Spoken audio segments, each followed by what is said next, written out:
Rengse tu bagian ke-7 para mitra, ayeuna nincak bagian ke-8.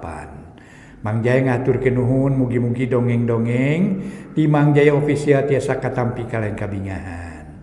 Atuh wargi-wargi di mana ayana nu sami-sami ngabandungan dongeng margi di YouTube para mitra. Sakuliah dunya tiasa katampi asal aya saluranana we para wargi.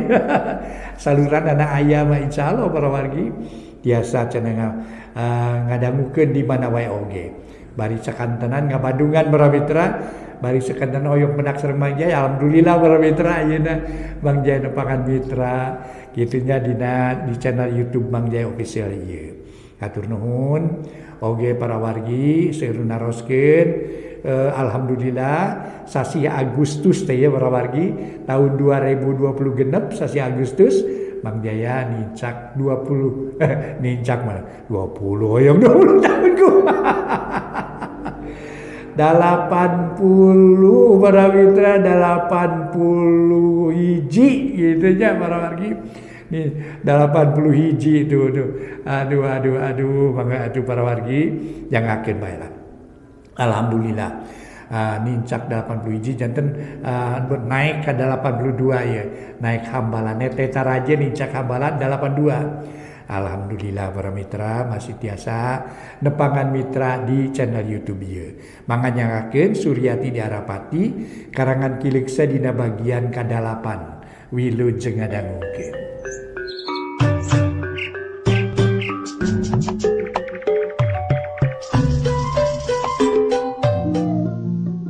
Para mitra kaum dangu, wilujeng tepang dangu sareng acara matuh dongeng enteng pang beberahmana.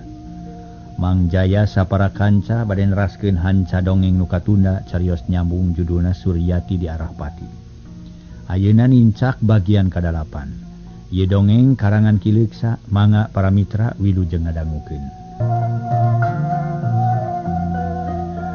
Para mitra kaum dangu, sakumaha nu kauninga bahwa di keur nganjang ka kota ka Mang Sumanta.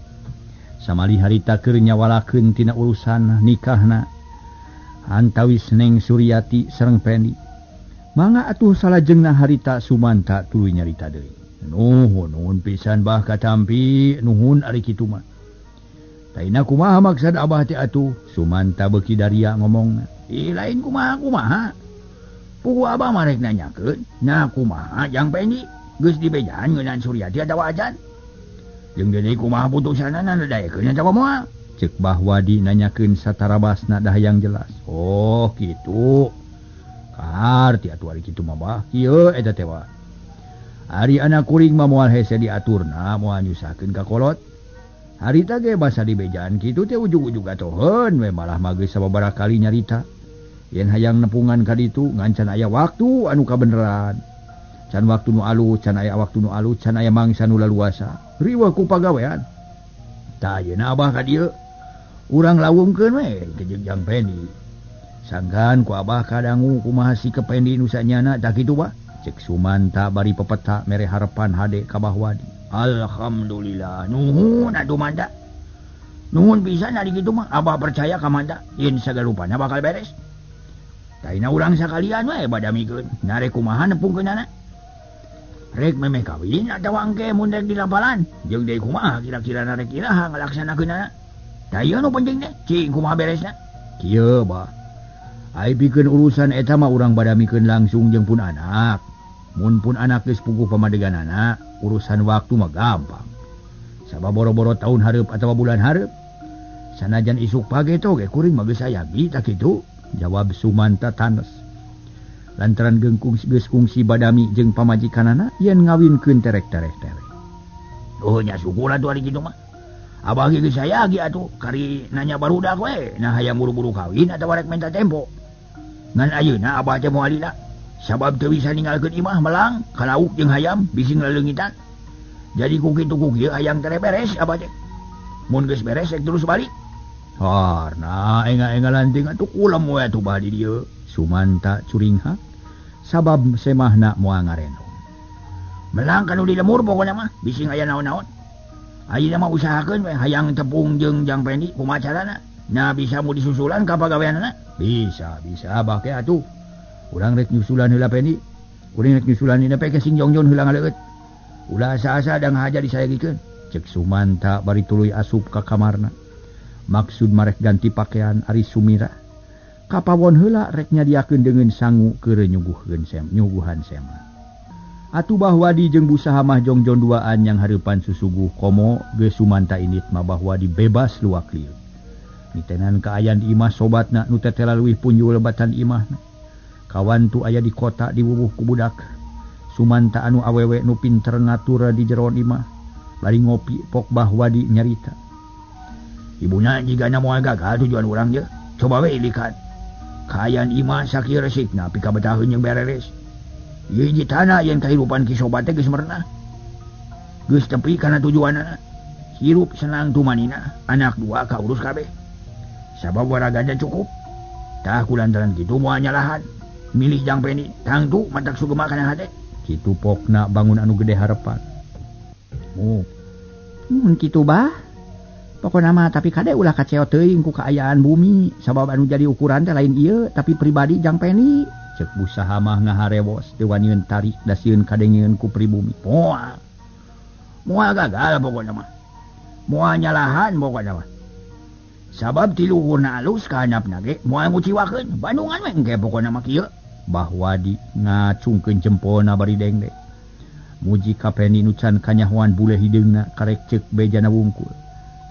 Mun ngajak kawin tere-tere rek kumaha karep abah? Urang sanggupan we lantaran mun teu kitu melang ka Suryadi. Bisi hatena mi dua manten mun geus kawin mah moal bisa kitu kieu atuh tangtu nurut ka kolot jeung ka salaki. Komo mun geus nyaun yen Peni senang mah moal burung atoheun budak teh. Cek Bahwadi geus ujung. Sabab manehna nu jadi ukuran harta lain kapribadian nu hade. Busaha mah teu ngomong deui kop kana kueh lapis di dahar bangun anu nikmat naker. Ari Bahwadi melenyun udud bari ngadayagdag kana kursi. Pipikiran kumalayang nyipta ka alam nu can kasorang ngawawaas anu geusem. Ngawawaas mun geus boga incu bari nempo anak nu layeut sauyunan nyeh seuri sorangan. Suka bungah diheulakeun sabab geus ujub yen bakal hasil. Heuleut sawatara waktu kurutak anu datang horeng Sumanta jeung anakna nu ngaran Pendi. Memang teu nyalahan omongan Sumanta teh yen anakna keur meujeuhna senang. Sabab geus boga pagawean nu matuh nu hartina mah geus boga panghasilan nu bisa diandalkeun. Hal ieu kaciri ku Bahwadi nilih kana pakaian jeung awakna nu bararesi. Aya, geuning teh di lamanda deukeut kitu. Cek Bahwadi bari neuteub ka Pendi nu nangtung keneh bari nyereng. Deukeut bah jeung kabeneran bisa minta idin heula Baik munjungan heula ka dinya pen tah ieu sobat abah nu kungsi dicaritakeun teh. Cek Sumanta bari ngareret ka anakna solongkrong Pendi munjungan ka Bahwadi bari nyarita sopanaker. Nepangkeun abdi pun Pendi. Syukur.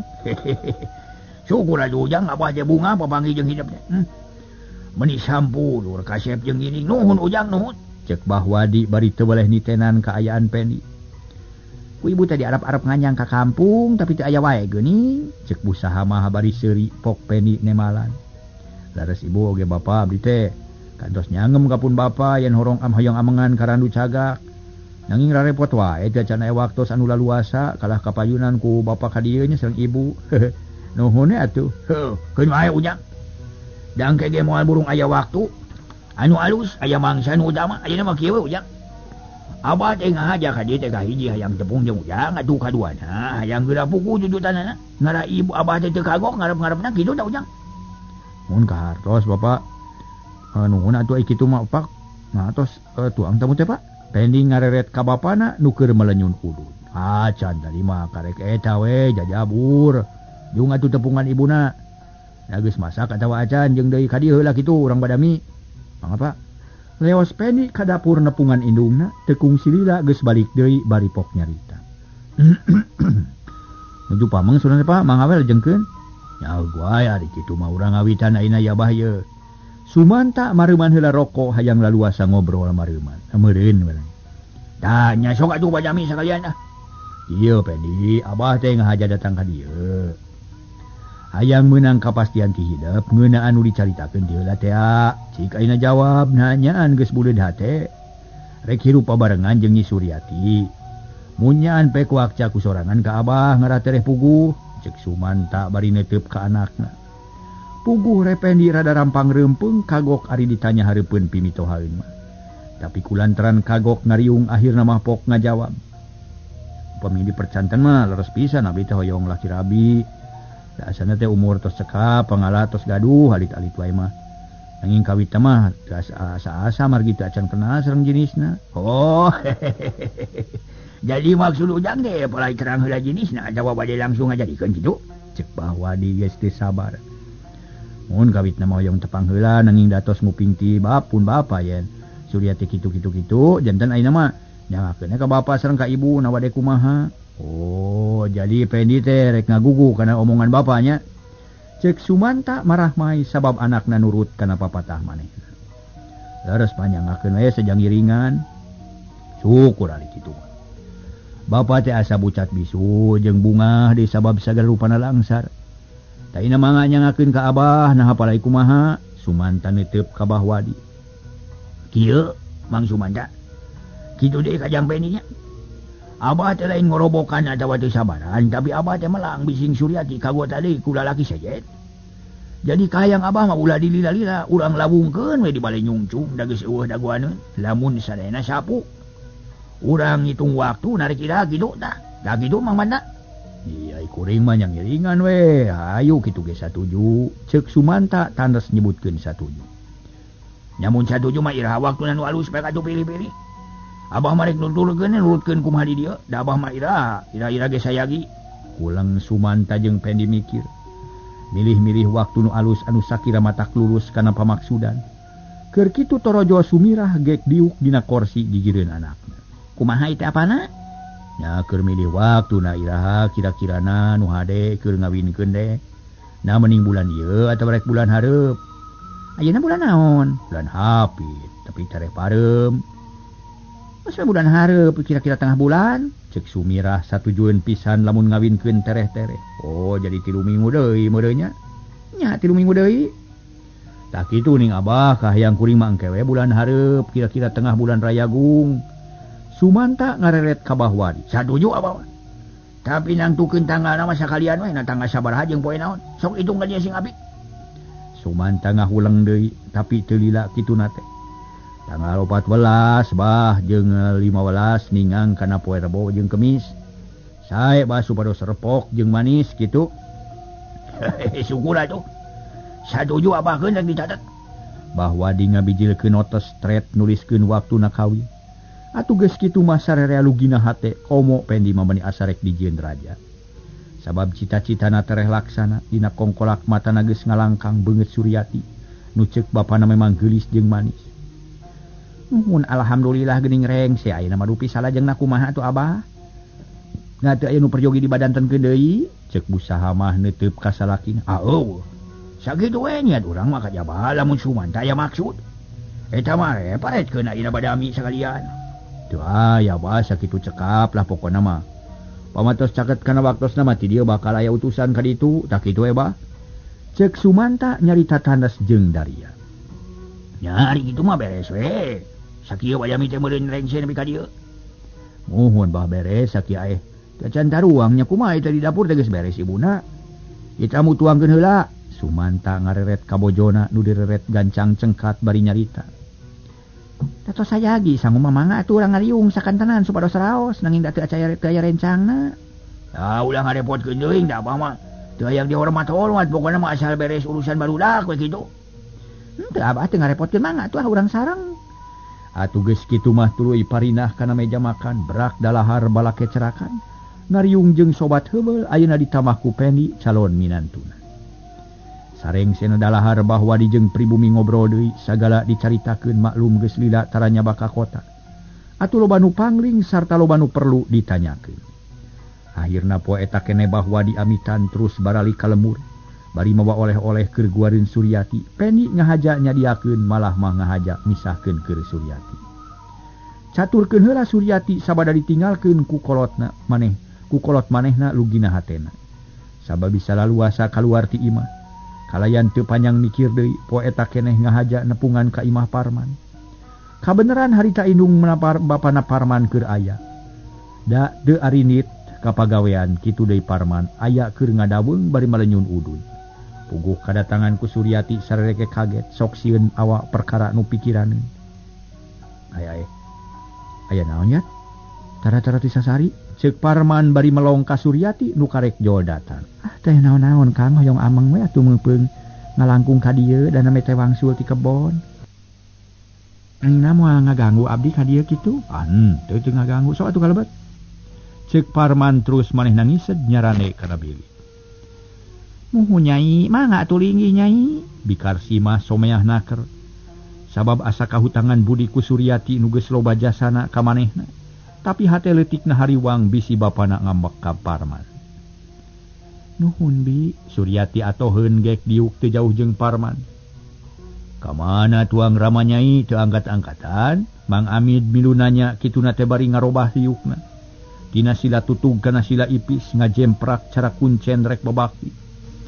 Teu aya mang nuju ka dayeun nempangan sobatna rupina mah muli sonten mang da tadi teh angkatna siang.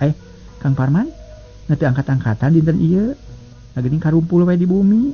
Suryati neuteup ka Parman meuni asa tentrem ari deukeut jeung manehna mah. Hanteu nuju pere ayeuna mah. Teh mah Parman saperluna. Nuhun atunya abi janten laluasa. Hayu naon kitu nya asa laluas deui. Kieu salesna mah Kang Parman kitu deui ka Mamang kalihna bibi. Abdi teh sejawak cabalaka nyuhunkeun waktu sakedap. Abdi teh hoyong amengan sareng Kang Parman margi aya hiji hal nu bade didugikeun. Nu kalintang pentingna tah kitu Mamang. Ceuk Suryati geus teu asa-asa. Geus teu aya kakagok atawa kaera sabab geus buleud hate. Rek nyalinung ka Parman sangkan bebas tina paksaan nu jadi kolot. Nah aya naon nyai siga nu bet dariana keur geuning. Upama leres aya urusan penting matak naon di dieu sakalian. Ceuk Mang Amid bari neuteup hatena hariwang. Nyanyai di dieu atulah Parman mairan. Punten Mang abdi teh hoyong jongjon sareng laluasa. Margi mugi keur salungsur manah we ngabidian ka abdi sareng Kang Parman kanggo amengan sakedap. Nyari keukeuh teuing mah teu naon-naon. Reka mana ameng teh nyai? Ka Balong Tongo bari ningalian lauk. Halim kan nyai bising katudingan ku nu sanes. Ceuk Parman manehna teu satujueun mun kadinya. Kamatu Kang Parman? Kamana we nu aman sarta teu ngonang kacurigaan batur. Margi akang mah sieun bisi aya nu nepikeun ka tuang Rama. Parman terang-terangan sieunneun ku Bahwadi. Upami kitu mah urang ka Sisi Leuwi atuh yuk. Tah kadinya mah satuju da aman sareng teu matak curiga. Ceuk Parman terus neuteup ka bapana Paramitra nu diteuteub Surti. Oh nyaji gue tuh kaditu. Man cumponan heula bisi nyaan penting tapi kade sing bari samawa diri ulah aya picurigaeun batur. Ari sabab maneh ge geus nyaho yen Bahwadi teh adat pangadatan bede jeung batur. Atuh kasih nyai sing bisa ngajaga kasalamatan sabab ku ayana kieu teh mustahil. Lamun matak benu ka tuang Rama. Tah palebah dieu Mang miharep sangkan nyai tanggal waler. Ceuk Mang Amid ngarasa melang bisi aya akibatna. Abdi tanggal waler Mang. Mulai sawios-wios ka Kang Parman mah ayeuna abdi nyuhunkeun widi we ka Mamang sareng ka Embi. Margi abdi teh butuh ku panyalinungan, butuh ku cecekelan, ulah honcewang teuing. Nya mangga atuh. Kade sing ati-ati. Nuhun Mang permios. Bra nyai sing waspada bisi aya nu nalingakeun. Suryati kacida atohna sabab tujuanna laksana. Bisa ulin babarengan jeung Parman, ari Parman amitan ka kolotna tuluy init ngajugjug ka Sisi Leuwi nu pernahna beh kulon.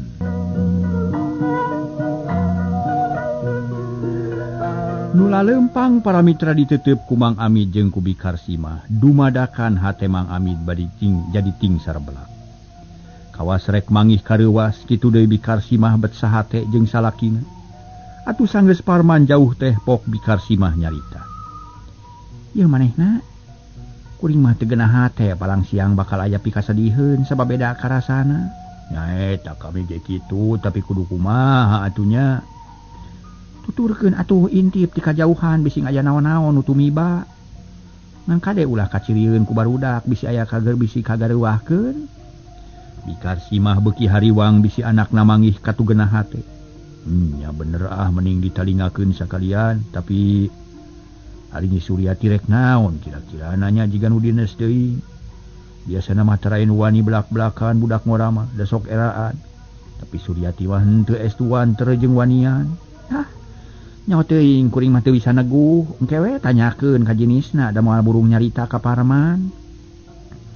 Sabab kamari ge manehna teh geus wakca ka kuring yen keur bingung mikirin Suryati.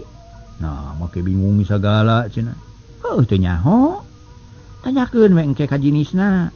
Oh, bener nyakeun lah ayeuna mah rek ngintip barudak heula. Bisi aya kajadian nu teu dipiharep babakuna mah. Ceuk Mang Amit bari tuluy singki lemalah teu poho mawa bedog. Sanggeus tarap ti Bramiang make jalan lurung rek megat Parman ti sisi kebon awi. Ari Bikarsi mah harita teh rek ngadaguan di imahna. Bari hatena teu daek tentrem sabab inget ka anakna nu tas meunang ka nyeri ti Bahwadi. Kocapkeun Parman jeung Suryati harita laleumpang kalawan salse. Muru ka sisi leuwih nu geus deukeut malah cai walungan geus kadengesea. Manuk-manuk recet disarada pate malanjeng pada baturna. Kawas nu milu bungah ku dua japati nu keur ngambah alam endah. Ayeuna serog ka sisi leuwih Suryati miheula anai kana batu anu lempar di handapna ngaburia cai dina leuwih. Cai herang mata kabita mata hayang ngebak ngebur kokojayan. Ari Parman can waka nuturkeun kalah luak liuk bisi aya nu nalingakeun. Ningali naon Kang Parman? Buru-buru atuh ka dieu bisi aya manten batur. Suryati teu sabar hayang geura ngabudalkeun eusi hatena. Kelanana teu akang dasa teu genah hate bisa anu nalingakeun ka urang. Maklum init paduduaan kanu suni bisi magarkeun rek milampah teu uni.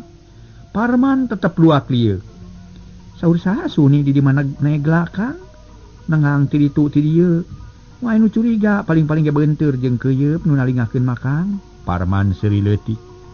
Terus naik kana batu. Nuturkeun Suryati gek diuk pagigir-gigir jep jempe. Taya nu ngamimitian nyarita duanana kalah kamelong kana cai nu ngabari nguburia di leuwih. Budahna pating perepes. Kang Parman tu cai meuni herangnya, mohon mata kabitanya. Jep jempe duanana melong kana cai rada lila pating haruleng. Kawas nu beak picaritaeun bingung rek ngamimitianana. Dari dina hate mah asa ngagugulung teu beak-beak tapi nu kedabet hese pisan. Malah Suryati ge nu boga pokana harita mah kawas nu hese nyarita. Kang, itu aya lelenya. Mun hanya ka teu nyana useup nya. Jep deui jempe panon melong kana lele anu gegeboyan sisi leuwih. Malah norojol deui bijil alit-alitan layut naker. Puguh Parman kabitaeun da cacakan mun mawa useup mah moal burung beunang lele teh. Lila-lila pok nyarita kawas nu keur dirina pribadi. Hanya ka teu moal useup malaur teu boga deungeun sangu. Ulang emutan lauk anu linghas Kang, emutan mah nu lineuk we. Teu kedah nganggo useup ditewak ge moal ngejat. Di aserongan panangan ge moal burung nyangut. Cek Suryati bari ngareret. Kitu deui Parman atuh trep dua panon bantrok paadu teuteup. Ti dieu mimitina patali batin ngait kana tetenjoan. Pacangreud dina paneuteub terasa nyaliara kana sakujur badan. Nyentuh kana jajantung pating seredet kana hate. Ya akang menang. Memang teu mau useup tapi lauk hayang meunang. Lauk leuwih tiasa janten kedah diuseupan nanging lauk darat mah da teu kedah diuseupan Kang. Akang ngarti. Tapi naon maksud Yati nu sanyana? Suryati teu buru-buru ngajawab, picaritaeun geus diiker-iker ti tadina asa hese rek dikedalkeun. Asa eueuh basa keur muka carita lantaran Suryati sadar yen manehna jiwa awewe asa minculak mun heulaan nyedalkeun katresna ati. Tapi eta perasaan geus kuat nyaliara dina hate. Hese ngampihanana ajol-ajolan bae hayang kedah. Tapi bibir jeung letah teu bisa digagampang dipaksakeun kalah ka ngageter. Yat akang teh saresna mah panasaran bade naon atuh nu dicarina ka dieu teh. Pamileres aya prayogi nu penting mangga atuh geura terangkeun ayeuna supados enggal punah. Ceuk Parman deui kituna teh bari neuteup ka Suryati nu masih keneh ngahuleng. Geus ditanya kitu mah para mitra. Harita teh geus ditanya kitu mah Suryati bijil kawanina pok nyarita ancana keur. Kang Parman, abdi nyuhunkeun widi sejawak cabalaka ka salira Kakang. Nanging leresan ieu mah abdi sadar yen abdi teh minculak beda ti batur. Ari margi rumaos tos kumawantun. Da lepatna. Mangga bade nyarios naon atuh da akang mah moal gaduh sangka anu teu puguh. Kang Parman, nuhun atuh kieu Kang. Jep jempe deui ngahuleng sakeudeung milih-milih pikeut sapeun anu mernah keur remi tembean ngedalkeun pamaksudanana. Di saprak aya kajantenan di jalan teh Kang. Hati abdi janten ngalongkewang luak liok teu gaduh pamuntangan. Ari margi dina hate abdi asa aya nu leungit Kang. Asa aya nu kabanang ku nu lian ditamih deui ku kajantan nu matak bujurud salemur ku ayana Kang Parman ical. Atuh teu lami ti harita abdi menakan nyeri tipun bapa. Bet asa dianggap sepi, asa disapirakeun, disamikeun sareng boneka. Diri abdi dianggap kosong taya eusian, dianggap jalma hirup tanpa pikiran. Lajeng kumaha tuh? Parman ngengklokan. Harita Suryati nyarita deui. Tah kumargi kitu Kang abdi teh asa teu gaduh panyalindungan. Luak leok lir ibarat pucuk awi katebak angin. Upami ka abdi teh aya nu haat nyai palang siang abdi teh bakal ragrag kana jungkrang anu jero. Tah kumargi kitu abdi teh ayeuna sajawakca ka Kang Parman. Bade nyuhunkeun tulung mugi kersadi saluuhan ku hate abdi. Tah kitu Kang. Saluuhan. Naon maksana ieu teh? Parman teu ngartieun sabab can bisa neguh kana niat nu sanyana. Akang masok api-api piraku teu kahartos ku sakitu Kang. Nyai. Akang rumaos bodo telat mikir sarta kurang pergaulan. Tah kumargi kitu upami teu kaabotan malangkung saya jentrekeun supados enggal kahartosna ku akang. Mangaki atuh Kang abdi teh ku indung jeung ku bapa disaruakeun jeung barang pae. Sabab teu dipasihan waktu sareng kasempetan kanggo nangtukeun jalan pribadi. Estu dipaksa kudu ngagugu kana kahayang kolot, cindak nama abdi teh bade dikawinkeun kanu teu dipikesuka. Bade dipaksa laki rabi sareng lalaki nu can kungsi wawuh acan, tah kitu nu salaresna Kang. Kahartos dugi kadinya nama nanging naon maksana yati ka akang Kang Parman tinimang kawin sareng lalaki nu can puguh karuhan malangkung saya masrahkeun diri ka Akang Parman tak kitu Kang. Ceuk Suryati tandas ngedalkeun maksudna malah dibarengan ku merbaina Cimata. Sabab inget kana omongan bapana nu kasar jeung matak pika nyerieun. Atuh meningah ulang Parman teh sabab teu nyana bakal narima omongan kitu. Sajongjongan Parman teh teu lemek teu nyarek hate muter. Mikiran pijawabeunah kudu kumaha nemalanana jeung deui asa teu percaya kana dadengeanana. Kang Parman, kadang muatan nepi henteu? Ceuk Suryati bari nyusutan Cipanon katemong beungeutna beueus. Kantenan ka kuping mah. Nah tuh make ngahulang cobi waler Kang. Margi abdi teh butuh pisan ku panyalindungan, butuh pisan ku kekembingan. Nyai, Yati pami nyarioskeun masalah eta asana teh rusuh teuing asa camincak kana mangsana. Cobi emutan sakali deui naha teu lepat eta kasauran teh. Ceuk Parman kalah ka maliknanya. Kang Parman rusuh teu rusuh gumantung kana kaayaan. Ayeuna mah ulah ditingali itu ieuna tinggal we diri abdi nu nalangsa nu butuh ku pitulung. Nu keur neangan pamuntangan tulungan atuh Kang. Naon margina make nyarios kitu? Kieu Kang abdi teh hoyong mikir anu apik sareng taliti supados langkung saya hasilna nanging kaayaan abdi lir ibarat nu kagencet ku batu ageung upami teu enggal ngejat mah tangtos pejet manten. Tah kumargi kitu teu aya waktos kanggo mikiran nu langkung paos da butuh pisan ayeuna tah kitu Kang Parman. Naon margina? Parman keukeuh can narima. Margina ayeuna abah sareng ibu kadayeuh bade nubuhkeun perkawis nikahkeun tah kitu Kang Parman. Sareng saha teh atuh? Sareng putra sobat abah jenenganna Peni. Nah leres bade muguhkeun urusan eta. Teu lepat Kang margi ku abdi diintip obrolanana. Yen abah sareng ibu teh bade ngarengsekeun perkawis abdi. Margi abdi teh bilih kagoda deui ku nu sejen saurna teh. Parman ngahulang deui. Masalah nu disanghareupanana asa beuki berat lantaran mun manehna narima kudu wani nyang hareupan akibatna nu bakal berat. Sababah wadi lain lawaneun geus tangtu ngambek. Kahartos atuh nepi henteu Kang? Kahartos tapi ceuk Akang mah ulah rusuh teuing. Emutan sakali deui naha teu lepat muntang ka Akang. Margi ari ngaran-ngaran muntang mah kudu kanu kuat, ari ngeming kudu kanu masagi, nyalinung kanu luhung, nyiuhan kanu ieuh. Sedeng Akang apan ku jati ge katingal naon araheunana. Tuna harta sepi harti estu ning kosong molongpong jiga lodong. Kopong eueuh eusia naon-naon cobi emu. Na bade kiat nyalinung kanu rapuh. Na bakal aman muntang kanu teu aya kakiatan. Rupina upami dikeukeuhan muntang kalah ka mawa cilaka ka Akang. Atawa nangkeup mawa enyeuh teh ngaranna. Ceuk Parman kapaksa ngabejer beaskeun sabab kumanehna kapikir mun narima kitu bae bakal narima akibatna nu banget. Janten Akang teh moal nulungan ka abdi. Ieu ulah nyarios kitu da. Akang ge ari maksad mah hoyong nulungan teh nanging kumaha atuh? Apan kaayaan Akang batan sakieu? Kang Parman, abdi mah tos gilig pikir sejasa tiasa tuhu ka Kang Parman. Margi abdi mah teu manang harta, teu milih harti. Teu ngudag-ngudag darajat nu tacan puguh karuhan. Abdi mah tos gaduh pamilih, margi abdi mah gaduh rasa sareng harti. Tiasa milih sorangan anu mana, nu hade nu mana nu goreng. Janten nu kapilih teh akang. Mohon kitu Kang. Suryati beuki wani nyarita, jeung beuki sumanget ngomongna sangkan cita-citana laksana. Nuhun ari kitu mayat akang teh bunga nu taya papadana. Tapi kade sing waspada pikir ulah kalinih kuno asih. Rasa ulah karumpah kuno nyaah. Margi ari sawangan manusia mah tara salamina nyata. Sok aya bae mencogna. Boa teuing diri akang teu dianggap hade goreng.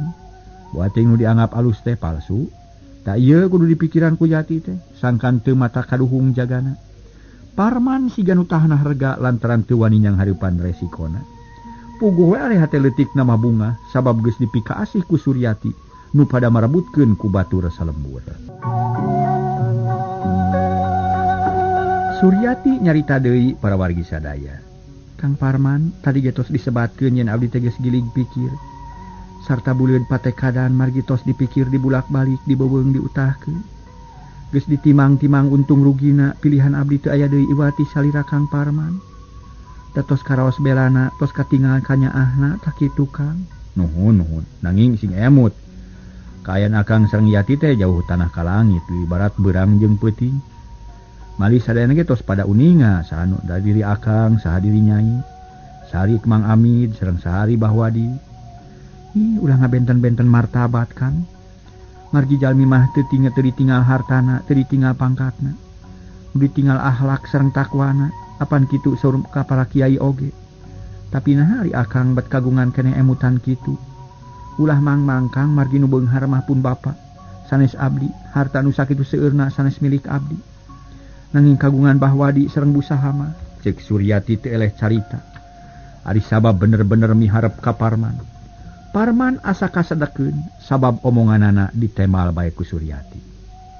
Tapi Yati teh putrana tangtos we janten ahli warisna. Buktosna tuang rama sakitu merhatoskeun anak ka putra. Dugi ka kersa milari pijodoeun kanggo Yati. Tapi tinakan kitu teh teu salawasna tiasa dihartoskeun nyaah Kang. Margi dina perak-perakan memaksa mirusak ka abdi. Sangkan dae kawin anu teu dipisuka. Eta teh sami sareng nyiksa batin, sami sareng nyangsara kanu jadi anak. Janten pamadegan pun bapak kitu teh katarimana ku abdi mah. Lain nyaah tapi nyiksa batin, nganggap boneka malulu. Diri abdi teh dianggap teu boga otak, dianggap teu boga pikiran. Dianggap jelema kosong nu teu aya rasa jeung pikiran. Tapi Yat kahiji-hiji putra wajib sumujud ka sepuh. Pamimungpang kana kapalaina sami sareng ngalawan. Eta teh dipahing pisan ya.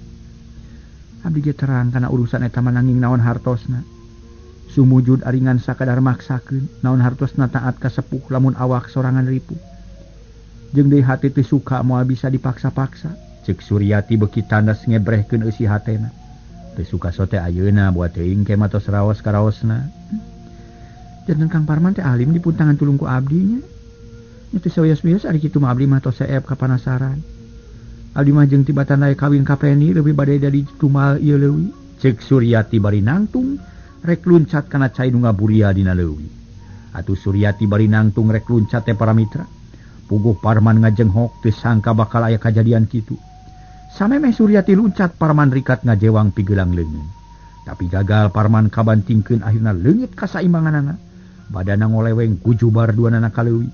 Parman beuki reuwas manehna satekah pola newak Suryati. Bisi kalalepkeun maneh. Bisi ngalalepkeun maneh ka jero leuwih anu sakitu jerona. Suryati teh terjelan siga nu kasurupan. Awakna leueur hese dicekel. Atuh Parman para mitra kawalahan kapaksa gegeroan menta tulung. Dina kaayaan kitu jorelat anu lumpat celeng-celeng luluncatan dina batu. Kajeleng ka leuwih kujubar teu jauh ti Parman. Oreng Mang Amid anu geus lila nalingakeun ka anakna. Kalayan teu loba catur Suryati ditewak tuluy dibawa ka darat. Parman lugina hate sabab Suryati geus hasil disalametkeun teu tulus nyiksa dirina. Parman, dikumahakeun nya Suryati teh ha? Mang Amid nanya bari mencerong ari leungeun pageuh nyekelan Suryati. Teu dikumahakeun Pak puguh manehna teh rek luncat ka leuwih. Wabi di halangan kalah kakak bawa cilaka apa bingung abi teh cek Parman bari ngusap banget tuluy diuk dina batu meningah hega. Kang Parman aku naon make nulungan taya hartosna Kang margi abdi harapan abdi tos seet. Aing mah pileuleyan urang paturai we dieu leuwih cek Suryati bari nerejel hayang lesot tapi kumang Amid tetep dicekelan malah dilelemu hatena. Sing sabar Nyai. Ulah kabawa ku sakaba-kaba istighbar anguran mah bisi ka usap koron. Mangkaning aya di walungan ieu sok istighbar ulah ka mana wae nyarios teh. Suryati ngeluk tungkul Cipanon merebay. Ngalemereh kana pipi ngahiji jeung cai anu napal keneh dina beung. Panon Suryati beureum awakna leuleus jajantungna ratu glir tutunggulan. Ya cing sabar heula ulah wakan nyeros kitu atuh. Aya naon atuh ieu teh mimitina. Mang Amid nanya ka anakna tapi Parman teu nemalan kitu di Suryati kalah kajempe. Yu urang baralik ulah ngobrol dinu kieu sabab deukeut ka liang setan hayu baralik man. Mang Amid maksa ka Parman sangkan balik sedengkeun Suryati dituyun ku manehna. Mang apa? Suryati nerejel embung balik dipaksa ku Mang Amid akhirna mah bring tiluan baralik. Ngajung ka imah Mang Amid hate Suryati jadi tagibur pating sareblak jeung lelenyapan. Reuas pacampur jeung bingung. Tekung silila Mang Amid jeung Parman katut Suryati terepi ka imah terus arunggah. Bikar simah meni olohok kaget nempo anakna rancucut. Leuwih kaget nempo Suryati nu dituyun ku salakina. Waktosna seep di Paramitra. Rupina dugi ka dieu heula para wargi sadaya. Mangatu para mitra sanes kirang sono ulah kirang-kirang yang hapunten dina segeur kalepatanana. Sapu nyere pegat simpai paturai patepang deui wilujeng kantun bae kasadayana mangga permios.